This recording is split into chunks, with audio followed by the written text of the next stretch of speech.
ఏంటంటే ఆముక్తమాదేంద్రుడు శ్రీకృష్ణదేవరాయలు ఒక పద్యం ఉంటుంది, అంటే చాలా పాపులర్ పద్యం. తలభక్షట విన్నారు లేదు, తలభక్షట కృక్కి వాతువులు కేదారంపు గుల్యాంతర స్థలి నిద్రింపగా చూచి యారెకులు ఆరెకులు ఉషస్నాత ప్రయాత ద్విజావళి పిండీకృత శాటులంసవి దదావాసంబు చేర్పంగా రేవుల్ దిగ్గల్ వెస పారువాని గని నవ్వెన్ శాలి గోప్యోగము. అంటే ఏంటంటే తలపక్ష చెడ, తలని పక్షి అంటే రెక్కలు, తలపక్ష చెట కుర్కి అంటే బాతువులు. బాతులన్నీ వరిమళ్ళలో ఉంటాయి, అక్కడ బాతులు తెల్లగా ఉంటాయి. బాతులు ఓన్లీ ముక్కోట కలర్లో ఉంటుంది, కాళ్ళు ఆ రెండే వేరే కలర్ ఉంటాయి. మిగిలినంతా రెండు కుక్కుంటే ఒక తెల్ల కొండ ఒకటి ఉన్నట్టుంటుంది. సో తలపక్ష చెట కుర్కి బాతువులు కేదారంపు గుల్యాంతరం, అంటే కేదారంపు అంటే వరి చేళ్ళు అని ఉంటాయి కదా, సస్య కేదారాలు అంటారు కదా, వేటూరు అంటే కేదారం అంటే వరి చేళ్ళు అన్నమాట. కేదారంపు గుల్యాంతరం, గుల్యాంతరం అంటే కాలువలు, పిల్ల కాలువలు. సో వరి మళ్ళకి పక్కన ఉండే పిల్ల కాలువలు పక్కన బాతులన్నీ పడుకున్నాయి. ఏంటంటే తలని కాళ్ళని గుక్కుగా ఉండలా ఉన్నాయి. తలభక్ష చెట్టు కుక్కి బాతువులు కేదారంపు గుల్యాంతర స్థలి నిద్రింపగా చూచి యారెకులు అంటే కాపురం వాళ్ళు, అంటే కాపు కాసే వాళ్ళందరినీ యారెకులు. తలభక్ష చెట్టు కుక్కి బాతువులు కేదారపు గుల్యాంతర స్థలి నిద్రింపగా చూచి యారెకులు అవి ఏమనుకున్నారంటే వాళ్ళు, అది బాతులు అవి ఏంటి బాతులు కాదు, ఏదో దూరనే చూస్తున్నమాట. అవి ఏమనుకున్నారంటే పండితులతో పొద్దున్నే స్నానానికి వెళ్ళిపోతారు కదా బ్రాహ్మణులందరూ, వెళ్ళి సంధ్యావందనం చేసుకుని తువాలు తీసుకుని పిండుకుని అక్కడ పెట్టి వారిస్తారు, తెల్లగా ఉంటారు. సో వాళ్ళందరూ ఏమన్నా ఆరికలు, అరే ఇవన్నీ తువ్వాళ్ళేమో అనుకుని మర్చిపోయారేమో కాపల వాళ్ళు. సో వీళ్ళు మర్చిపోయారు, అక్కడ వెళ్ళి తీసుకెళ్దామని దదా వాసంబు చేర్పంగా, అంటే వాళ్ళకి ఇద్దామని వాటిని పట్టుకోవడానికి వెళ్ళేప్పుడు టక్కన ఎగిరిపోయారు. దదా వాసంబు చేర్పంగా రేవుల డిగ్గన్ వెస, అంటే రేవులోకి దిగారు వాళ్ళు, అవి తీసుకుందాం. డిగ్గన్ వెస బారు వాని, అంటే అప్పుడు పారిపోతుంటే వాని చూచి నవ్వాను. ఎవరు నవ్వారంటే అక్కడ పంట చేయాలి పొద్దునే వెళ్తారు కదా, కట్టెలు తీసుకుని ఇవన్నీ చేసి పొలాలు కోసుకుని వచ్చి వెళ్దామని ఆడవాళ్ళందరూ కట్టెలు పెట్టి చేస్తున్నాడు, వాళ్ళు చూసి నవ్వారు.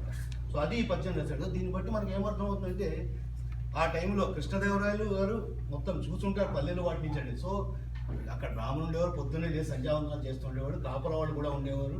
సో ఇలాంటి రాత్రి కాపలా కాబట్టి వాళ్ళందరి చూసి ఏమైనా మర్చిపోయినా కానీ చేస్తాం, అంటే దొంగతనాలు అంటారు కదా, రత్నాల్లో చేశారు అప్పుడు రామరాజ్యం టైప్ శ్రీకృష్ణదేవరాయ రాజ్యం కూడా. సో దానికి అనిపిస్తుంది అరే చరిత్ర చెప్పారు కదా. సో అముక్తమైనది ఒక పద్యం, ఇలాంటివి చాలా పద్యాలు ఉన్నాయి అందులో.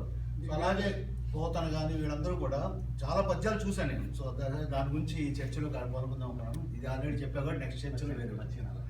సో ఇప్పుడు నేను అది చెప్దామని వచ్చేప్పుడు మీరు వచనం గురించి చెప్తున్నాను, పోతన వచనం కదా. పోతన చాలా మంచి పద్యాలు రాశారు, కానీ వచనం కూడా చాలా క్లిష్టమైన ఒక వచనం రాశారు, చాలా పాపులర్, అంటే చాలా మంచి అందులో ఉన్నది. సో అల్లసాని పెద్దన మను చరిత్రలో కూడా చాలా మంచి పద్యాలు ఉన్నాయి.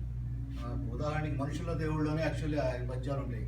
ఎక్కడి వాడు అలాంటి పద్యం కానీ, ఉదాహరణ జపాగ్ని గోత్ర పరతంత్రుడిని, అంటే మంచిగా అర్థమే చాలా బాగున్నాయి అనిపిస్తుంది. కానీ ఆయన అందులో ఏంటంటే ఒక వచనం ఉంటుంది, అద్భుతమైన వచనం. ఏంటంటే అల్లసాని పెద్దన ఇక్కడ సౌత్లోని ఇక్కడ, కానీ ఆయన వర్ణిస్తాడంటే అన్ని దిక్కుల్ని వర్ణిస్తూ ఒక పద్యం చెప్తాడు. ఎందుకంటే సిద్ధుడు పాదలేపంతో వెళ్ళిపోవచ్చు అని చెప్తాను. నా దగ్గర ఏంటంటే ఒక లేపం ఉంది, అది రాసుకుంటే నేను ఎక్కడికైనా వెళ్ళిపోగలను, ప్రపంచంలో ఏ మూలకైనా వెళ్ళిపోగలను, అలాగే ఇవన్నీ తిరిగి వచ్చాను అంటాడు. కానీ అలా అన్నీ తిరిగి వచ్చాను, అయ్యో ఎలా కొంచెం నాకు చెప్పండి అని చెప్పి నేను అడగగానే అదేంటే పద్యం రాయొచ్చు.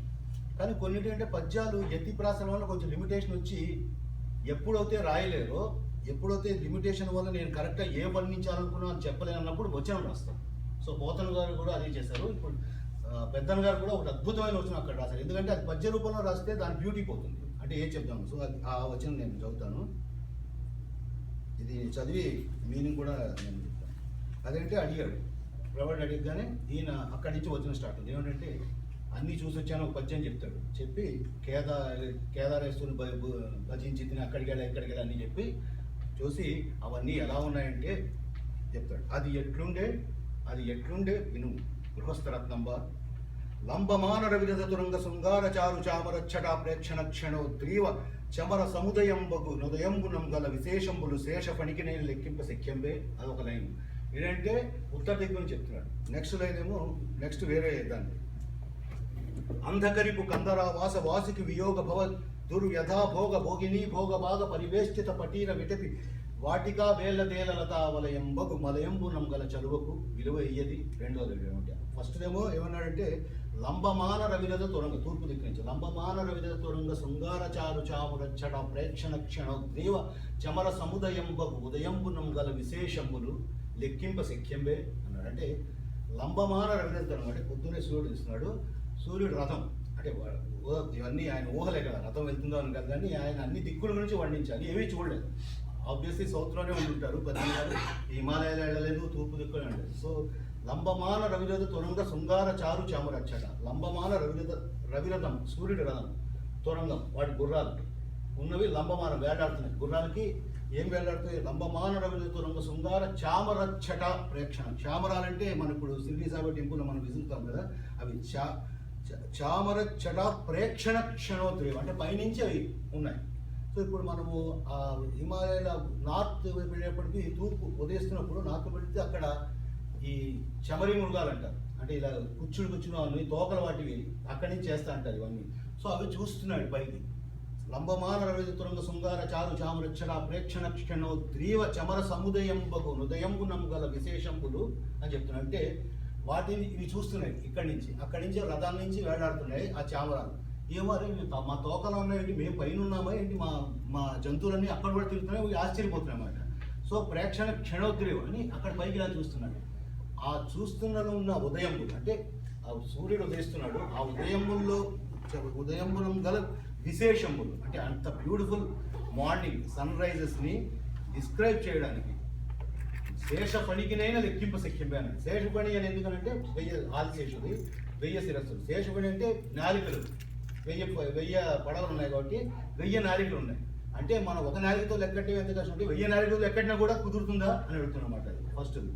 సెకండ్ది అంధకరిపు కందరావాస అంటే అంధకరిపు, అంధక అనే ఒక శత్రువు, అంధకరిపు కందరావాస వాసుకి వియోగ భవ అంటే అంధకరిపు అంటే అంధక అనే ఒక రాక్షసుని శత్రువు, కందర అంటే శివుడు, ఆయన దగ్గర ఉన్న వాసుకి అంధకరిపు కందరా వాసుకి వియోగ భవ దుర్వ్యధా భోగిని అంటే ఆ వాసుకి ఉన్నాడు తూర్పు పడమర దగ్గరికి. నెక్స్ట్ దిక్కుకి వెళ్తున్నాడు, వెళ్తుంటే అక్కడ ఉన్నాడు శివుడు కైలాసం దగ్గరికి ఉంటే, ఆ కైలాసం మీద ఉన్నదానికి తూర్పు దీనికి ఉత్తరంగా వచ్చి అక్కడ అంధకరిపు కందరా వాసుకి వియోగ భవ దుర్వ్యధా భోగిని భోగభాగ పరివేష్టిత పటీర విటపి వాటిగా వేల దేల లతా వలయంబగు మలయం నమ్మకం చలువుకు విలువేది. సో తూర్పు నెక్స్ట్ పడమర గురించి వర్ణించాం. తూర్పు దక్షిణం దగ్గరికి వచ్చాడు. దక్షిణం దగ్గరికి వస్తున్నప్పుడు దక్షిణంలో ఉన్నాయి, దక్షిణం గురించి వర్ణించాలి. ఏం వర్ణిస్తున్నాడంటే అంధకరిపు కందరావాస అంటే శివుడు పైన అక్కడ ఉత్తరం కైలాసం దగ్గర ఉన్నాడు. ఇక్కడ కింద ఎవరున్నాడంటే వాసుకి శివుడి మెడలో ఉంది.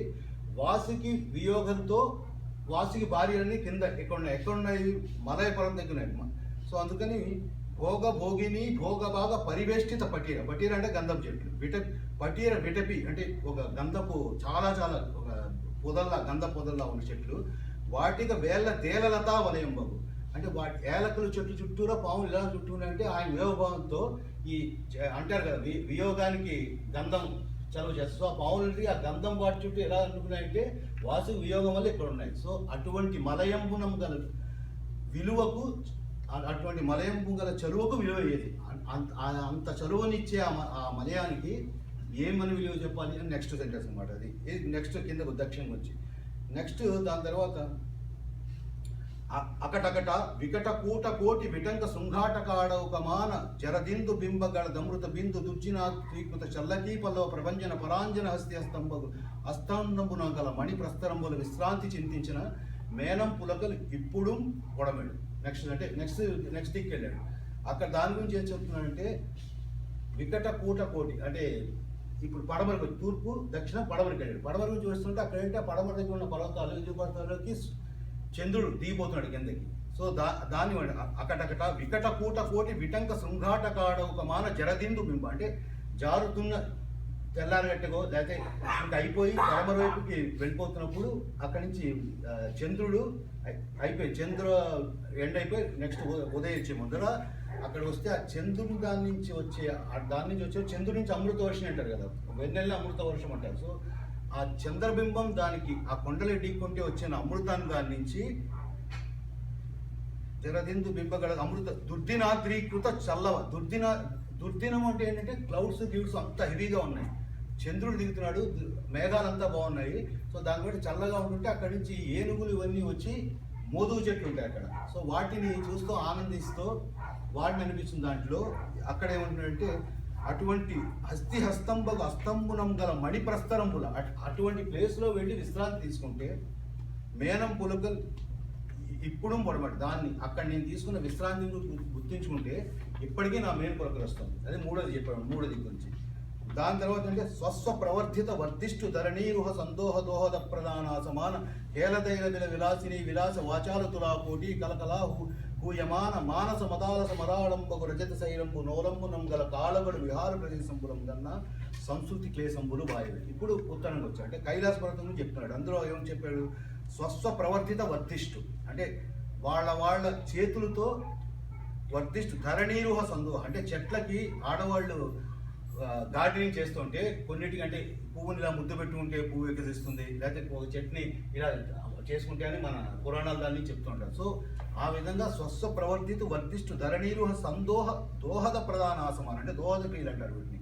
ఇలా చేసి లేడీస్ గార్డెనింగ్ చేస్తూ అవన్నీ మొలుస్తున్నాయి, పూలు పూస్తున్నాయి అని చెప్తుంటే వాటిని దోహద క్రియలు అంటారు. దోహద ప్రధానాసమాన కేలదైల బిల విలాసిని అంటే కుబేరుడి భార్యలు అన్నమాట. బేసిక్ కుబేరుడి భార్యలు వాళ్ళ గార్డెన్స్ దగ్గరికి వెళ్ళి చెట్లని వాటిని దోహద క్రియలు చేస్తూ వాటిని వికసించేలా చేస్తున్నారు.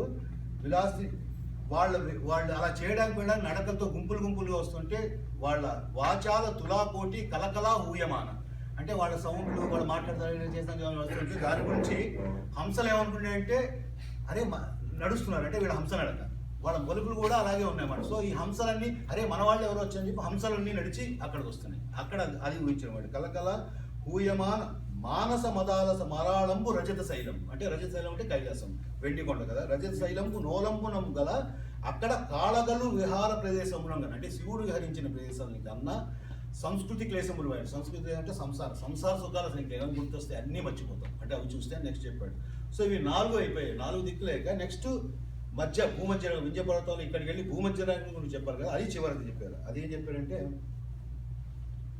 సతత మదజల శ్రవణ పరాయణ ఐరావణ విషాణ కోటి సముక్టంకిత కటక పరిస్ఫుర పురువింద కందళ వ్రాత జాతాలత శంకాప సర్పదర్ప అభ్రమ ఉభ్రమీ దురందరంబగు మేరుధరాధరంబు శిఖరంబుల సోయగంబుల కలయం గనుగుట బహు జన్మకృత సుకృత పరిపాకంబు కాక ఏల చేకూరని అంటే మధ్యకు వచ్చేప్పటికి ఇక్కడ మేరుధరాధరం మేరు పర్వతం అంటారు కదా మనం భూమధ్య రేఖ దగ్గర నుండి మేరు పర్వతం.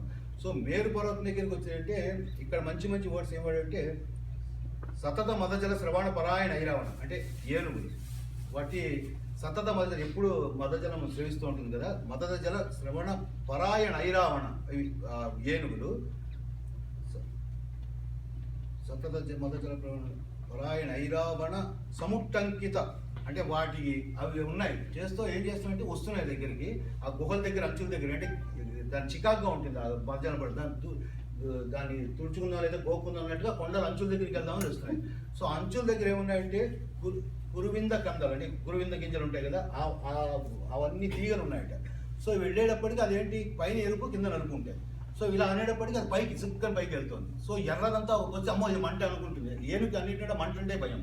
సో పై అమ్మో ఇది మంట మళ్ళీ బ్యాక్ వెళ్ళిపోతున్నాడు, మళ్ళీ కొంచెం రాగానే మళ్ళీ వచ్చి మళ్ళీ ఇలా చేస్తుంటే అది చూస్తుంటే చూసిన వాడికి అసలు ఆనందం ఎంత ఆనందంగా ఉంటే ఆనందాన్ని డిస్క్రైబ్ చేశాడు. సో సతత మదజల శ్రవణ పరాయణ ఐరావణ విషాణ కోటి సముట్టంకిత కటక పరిస్ఫుర కురువింద కందళ వ్రాత జాతాలత శంకాప సర్ప దబ్ర ముప్రమి అంటే శంకాప సర్ప అంటే శంఖంతో వాటి శంఖతో ఏంటిది అజ్ఞ అని మొదలు పెడతాను మళ్ళా లేదు అని చెప్పి ఇలా తిరిగిపోతాయి అంటే ఏనుగు టింగ్ రౌండ్ తిరుగుతా అంటే దాన్ని చూస్తే శంకాప దర్భ అభ్రముభ్రమి దురంతరబోగు మేరుధరాములు అంటే మేరు పర్వతం దగ్గర ఇలా అవుతుంటే ఆ కొండలకి అంచులకి ఇలా చేస్తుంటే మేరు ధరాధనము శిఖరంబుల సోయగంబులు కలయంగనుకుంట బహుజన్మకృత ఇలాంటివన్నీ చేసుకోవడం బహుజన్మకృత సుకృత పరిపాకంబునం కాక ఏల చేకూర నేర్చు అని చరవణ చెప్పి అప్పుడు చెప్పి దాని తర్వాత నేనిటి మహాద్భుతంబు ఈశ్వరానుగ్రహంబున స్వల్పకాలంబున కనుగొట్టి అనుటయు అంటే ఆయన చెప్పాడు చాలా తక్కువలో కనుక్కోవాలి. అప్పుడు ఈశనంకురిత అంటే స్మైల్, ఈషదం అంటే చాలా స్మైల్ అండి, మైన్యూట్ అండి, చిరునవ్వుతో ఈషదం కురిత హసన గ్రసిష్టు గండయుగులు ఉండవు అంటే బొగ్గలు దాంతో చెక్కు నిలవుతో చిన్న దాంతో ప్రవణులు అతన్ని చూసి ఇట్లని అని దాని తర్వాత పద్యం వస్తుంది అన్నమాట. చాలా నచ్చింది. Great explaining. ఇంకా చాలా దీని గురించి ఒక గంట సేపు మాట్లాడేదాను, but I wanted to cut it short and give it.